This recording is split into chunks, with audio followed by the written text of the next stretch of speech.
Mbak Devi, kita akan bahas satu persatu ya, Mbak Devi, soal bagaimana kemudian cara kita bisa berpikir positif selama pandemi COVID-19 ini. Yang pertama adalah melakukan hobi. Apa sih kemudian hubungan dengan kita rutin melakukan hobi ini dengan tadi pola pikir kita yang akan terbentuk secara positif? Baik. Pandemi ini kan sebenarnya buat kita, kalau secara umum ya Mas ya, buat kita tuh kan jadi kayak dilanda sama kecemasan.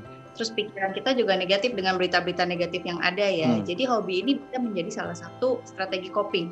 Jadi ibaratnya kayak pengalihan lah ya. Ibaratnya jadi daripada mikir yang tidak-tidak, lebih baik disalurkan dengan hobi itu. Jadi seperti menghabiskan waktu dengan aktivitas yang lebih baik tadi. Gitu. Jadi sebagai bentuk strategi coping sih intinya. Yang berikutnya yang tidak kalah menarik adalah menambah skill via kursus online. Ternyata ini bisa membuat kita kemudian berpikir positif ya. Sekarang kan sebenarnya kalau untuk masalah melatih skill itu kan nggak cuma yang namanya belajar ya. Belajar gitu. Tapi kembali lagi, ada juga kalau kayak sekarang kan kita sebutnya web training, webinar gitu ya. Betul. Itu kan juga banyak, segala jenis materi juga ada dan termasuk juga yang isinya motivasi. Nah, kenapa nggak cari kalau misalnya memang daripada mumet sama yang namanya pelajaran. Karena kita kebayangnya yang namanya kursus itu mungkin kursus bahasa, terus kursus yang misalnya untuk untuk skill kerja, itu kan mungkin yang melelahkan. Kita cari yang misalnya memang bisa lebih memotivasi diri kita, memotivasi kita. Karena ada beberapa juga webinar misalnya untuk mempersiapkan diri bagaimana menghadapi situasi pandemi. Nggak cuman untuk kita orang umum, tapi juga biasanya yang paling banyak sekarang yang saya hadapin itu biasanya untuk webinar parenting. Nah, jadi misalnya gimana nih bantu anak-anak untuk mengatasi kebosanan dalam situasi pandemi. Nah, hal-hal seperti itu kan sangat membantu kita dalam menghadapi situasi pandemi. Pasti membuat kita jadi lebih positif. Nah, yang berikutnya adalah meditasi. Meditasi ya kita tahulah menenangkan gitu ya. Apa kemudian hubungannya antara si meditasi ini dengan tadi pola pikir positif yang bisa kemudian kita terapkan selama pandemi?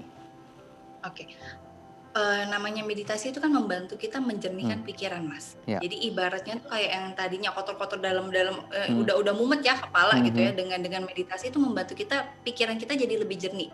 Mind kita jadi lebih clear. Dengan pikiran kita jadi lebih jernih, dalam menyerap informasi, dalam memproses informasi yang ada pun pasti akan lebih baik jatuhnya. Ibarat kalau kayak mesin Mas, abis dikuras pasti kerjanya lebih bagus kan. Nah, sama otak kita juga seperti itu. Jadi kalau misalnya pikiran kita lebih jernih, dalam memproses informasi yang ada pun pasti akan lebih baik.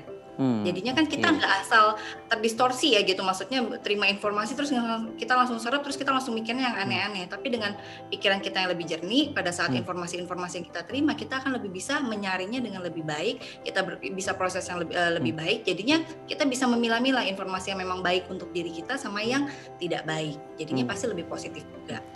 Berikutnya adalah konsumsi makanan yang enak dan bergizi. Benar, yang kayak tadi Mas Imam bilang gitu kan, itu sebenarnya ngebantu sugesti. Selain memang secara fisik kita pasti juga terbantu ya Mas ya dengan gizi-gizi yang lebih baik, makanan yang sehat, itu kan tentu membuat tubuh kita jadinya lebih fit ya. Dan secara tersugesti juga kita akan berpikir bahwa kita sudah makan makanan yang sehat, tubuh kita akan lebih sehat, berarti saya akan lebih siap menghadapi situasi pandemi ini. Karena kalau misalnya secara penelitian sendiri memang Mas, tubuh yang ibaratnya gini, dengan imunitas dengan pemikiran yang sehat, dengan pemikiran jernih, itu akan membuat kita, imunitas kita juga lebih baik. Nah, dengan kita punya sugesti, saya sudah makan sehat nih. Saya juga sudah mempersiapkan keluarga saya dengan makanan-makanan yang bergizi. Saya udah kasih misalnya suami saya udah kasih anak-anak saya udah kasih keluarga saya semua makanan yang bergizi. Artinya mereka semua punya tubuh yang sehat. Tersugesti kan bahwa semuanya sehat, lebih siap dalam menghadapi pandemi. Yang terakhir adalah lakukan perawatan diri. Nah, ini benar nggak sih ada hubungannya dengan tadi kita pola pikir positif gitu? Itu kan supaya lebih rileks. Nah, itu kan juga bisa dilakukan, tentunya membuat pikiran jadi lebih clear juga. Dan satu Mas, yang termasuk perawatan diri yang sebenarnya dilakukan semua orang itu adalah proper sleep kita sebutnya. Jadi tidur yang cukup.